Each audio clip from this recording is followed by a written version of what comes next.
வந்து சீமான் அவர்கள நான் ஏன் ஆதரிக்கிறேன் அப்படின்னு பார்த்தீங்கன்னா, 2014 வரைக்கும் அரசியல் அப்படின்னா என்னன்னு கூட எனக்கு தெரியாது. நான் என்ன நினைச்சுக்கிட்டு இருந்தேன் அப்படின்னா, அதாவது அரசியல் ஒரு சாக்கடை அப்படின்னு ஒருத்தர் சொன்னார் பார்த்தீங்களா, அதுதான் உண்மை அப்படின்னு நான் நினைச்சுக்கிட்டு இருந்தேன். அப்படிப்பட்ட எனக்கு ஒரு மனுஷனோட பிறப்பிலிருந்து இறப்பு வரைக்கும் அத தீர்மானிக்கிறது அரசு. அத இயக்குவது அரசியல் அப்படின்னு ஒருத்தர் சொல்றாரு. அவர் யாருன்னு பார்த்தா அண்ணன் சீமான் அவர்கள் சொல்றாரு.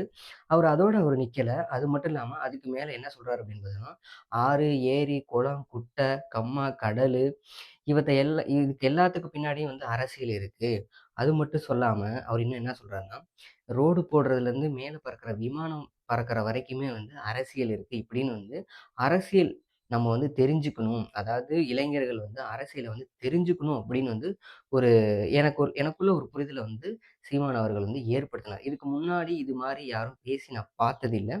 அதனால அரசியல் தேவையில்ல. அத பத்தி நம்ம தெரிஞ்சு ஒண்ணும் பண்ண போறதில்ல அப்படின்னு நினைச்சுக்கிட்டு இருந்த என்னை போன்ற நிறைய இளைஞர்கள் மத்தியில அண்ணன் சீமானுடைய இந்த அரசியல் அத நம்ம எப்படி சொல்லணும்னா, ஒரு ஸ்கூல் மாரி தான் சொல்ல முடியும். ஒரு ஸ்கூலுக்கு போனோம்னா நம்ம எப்படி பாடத்த கத்துக்கிறோமோ, அதே மாரி சீமான் அவர்களுடைய பேச்ச பார்க்கும்போது, நம்ம ஒரு ஸ்கூலுக்கு போகாமலே ஒரு சமூக வலைதளங்கள்ல இப்ப எப்படி நம்ம பாடத்த கத்துக்கிறோமோ, அது மாரி அண்ணன் சீமான் அவர்கள் அரசியல் பாடத்த அவர் எங்களுக்கு கத்துக் குடுத்துருக்காரு. அதனால நான் சீமான் அவர்கள ஆதரிக்கிறேன்.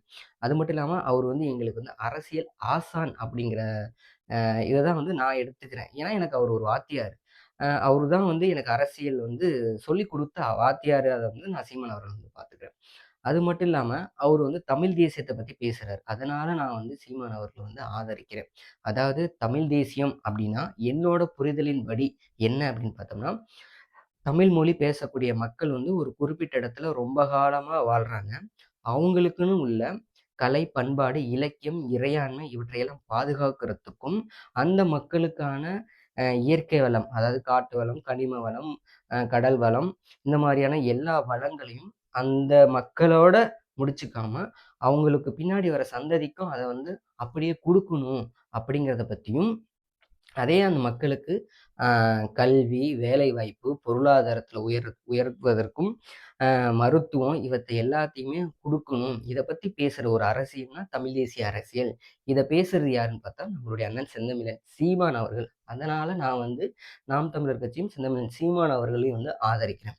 அண்ணன் அது மட்டும் இல்லாம, தற்சார்பு பொருளாதாரத்த பத்தி பேசுறாரு. தற்சார்பு பொருளாதாரம் அப்டின்னா, நான் சிம்பிளா சொல்லணும் அப்டின்னா, இப்ப நம்ம எல்லாருமே வேலைக்கு போயிட்டுருக்கோம். டெய்லி வேலைக்கு போயிட்டுருக்கோம். ஆனா நம்ம லைஃப் எப்டி இருக்குன்னா, அப்டியே தான் இருக்கும். அதாவது நம்ம வேலைக்கு போவோம், சம்பாரிப்போம், செலவு பண்ணுவோம்.